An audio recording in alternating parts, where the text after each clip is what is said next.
Harvest is in full swing here in Kettleland, and today there's technology, tractors, combines helping out with the work. But that wasn't always the case. In this week's Flashback Friday, we take you back to 1986 and show you the competition for picking corn by hand. It's as it was done when there was no other way to get the corn out of the field. A team of horses, a driver, and a picker.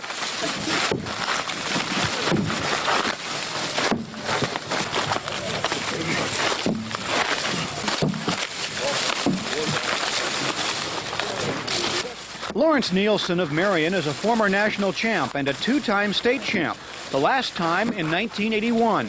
And quick hands, I think, have a lot to do with it. And coordination has a lot to do with it, too. I picked corn back in the 40s, and you really never forget it. It's just like in basketball, you can still shoot a shot when you're 60 years old. It's a knack that you learn, I guess, back in the days when you had to pick corn by hand, and it's something, there's a knack, you bet. We've always got people running behind us. 40 a minute is pretty good. You always hear the stories about 60 a minute. Well, we haven't seen it yet, but I have picked 50 a minute. People practice the art of hand corn picking just as they would archery or skeet shooting or golf. Here, pick a row and go.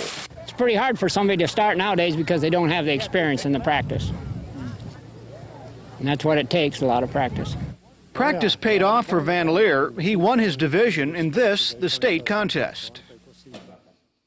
Now, if you want to see more stories from our archive, head to Kettleland.com and search for Flashback Friday. This is something you're familiar with, Perry. Yeah, my dad used to compete in those competitions. In fact, he won the Kansas State Championship one year. Really? And I used to help him train. Can you believe that? I used to drive a You pickup. had to pull the cart? Yeah.